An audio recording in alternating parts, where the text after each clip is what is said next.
Assalamualaikum warahmatullahi wabarakatuh. Berjumpa kembali dengan channel Cadas Misteri. Bagaimana kabar sobat Cadas Misteri? Mudah-mudahan selalu diberikan kesehatan dan rezeki yang cukup. Kali ini channel Cadas Misteri akan menceritakan sejarah mahkota Bino Kasih.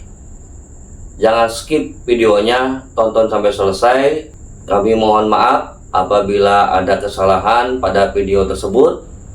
Yang terakhir, kami mohon dukungannya untuk like, komen, dan subscribe channel Cadas Misteri. Inilah videonya.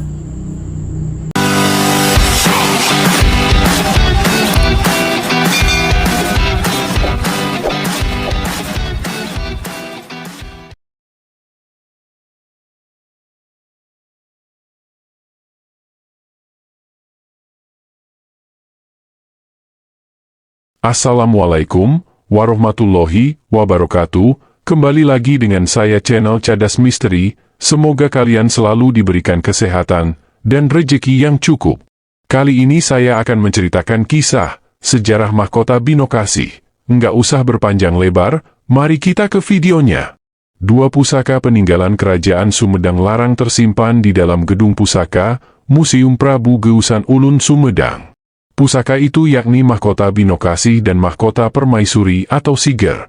Selain mahkota, pernak-pernik peninggalan lainnya pun tersimpan di sana, di antaranya ikat pinggang dan jepitan rambut. Semua tersimpan dalam sebuah tempat kedap udara yang dinamakan Sukup. Mahkota Bino Kasih merupakan simbol kebesaran bagi Kerajaan Sunda Pajajaran sebelum runtuh saat terlibat peperangan dengan Kerajaan Banten pada tahun 1501 Saka atau 8 Mei 1579. Namun, Kerajaan Sunda Pajajaran ternyata belum sepenuhnya runtuh dan masih bertahan hingga 12 tahun lamanya. Tahun 1579 yang menjadi puncak keruntuhannya. Kerajaan Pajajaran saat itu dipimpin Raga Mulia atau Prabu Surya Kencana 1567-1579. Kerajaannya tidak berkedudukan di Pakuan Pajajaran, namun lokasinya di Pulasari, Pandeglang, atau Kaduhejo, Kecamatan Menes di lereng Pulasari. Kerajaan Sumedang Larang pun menjadi kerajaan yang berdaulat di mana saat itu dipimpin Nyi Mas Ratu Inten Dewata atau Ratu Pucuk Umun dan suaminya, Pangeran Santri. Pasca kekuasaan Ratu Pucuk Umun, Kerajaan Sumedang Larang dilanjutkan Raden Angkawijaya yang baru. Kemudian ia mendapat gelar Prabu Geusan Ulun setelah diangkat menjadi Raja Sumedang Larang. Runtuhnya Kerajaan Sunda Pajajaran membuat Kerajaan Sumedang Larang otomatis menjadi pewaris tahta kekuasaan. Hal itu ditandai dengan diserahkannya atribut kebesaran Kerajaan Sunda Pajajaran kepada Kerajaan Sumedang Larang, berupa mahkota Bino Kasih. Mahkota tersebut diserahkan dari Prabu Raga Mulia atau dikenal juga dengan sebutan Prabu Surya Kencana atau Prabu Nusya Mulia sebagai pemegang kekuasaan terakhir Kerajaan Pajajaran dengan mengutus 4 Kanda Galante atau 4 bersaudara mantan senapati Kerajaan Sunda Pajajaran. Keempat Kanda Galante tersebut diantaranya Sang Hyang Hawu, Mbah Jaya Perkasa, Batara Dipati Wiradijaya, Mbah Nanganan, Sang Hyang Kondang Hapa, dan Batara Pancar Buana, Mbah Terong Peot.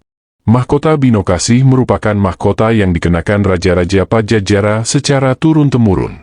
Nonoman Karaton Sumedang Larang, KSL, yang juga Ketua Pengurus Yayasan Nasir Wakaf Pangeran Sumedang, YNWPS, RD, Laki Johari Soemawilaga mengatakan mahkota Bino Kasih yang kini tersimpan di Museum Prabu Geusan Ulun merupakan simbol legitimasi bagi Kerajaan Sunda. Mahkota Bino Kasih berasal dari Kerajaan Galuh yang dibuat pada masa Prabu Bunisora. Mahkota tersebut disematkan pertama kali kepada Prabu Wastu Kencana. Prabu Wastu Kencana adalah putra mahkota dari Prabu Linggabuana yang gugur di Bubat.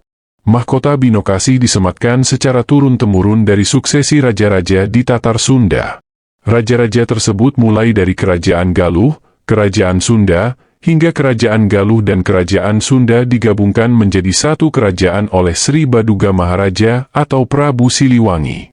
Namanya menjadi Kerajaan Sunda Pajajaran.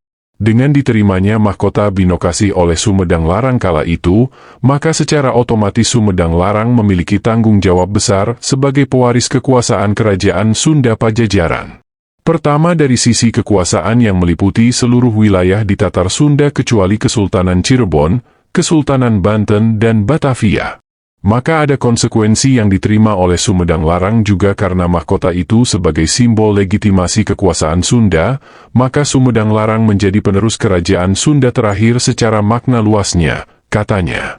Raden Angkawijaya yang diangkat menjadi Raja Sumedang Larang sekaligus penerima mahkota Binokasi kemudian diberi gelar Prabu Geusan Ulun yang artinya raja yang harus diabdi atau makna luasnya adalah raja yang harus diabdi seluruh masyarakat di Tatar Priangan.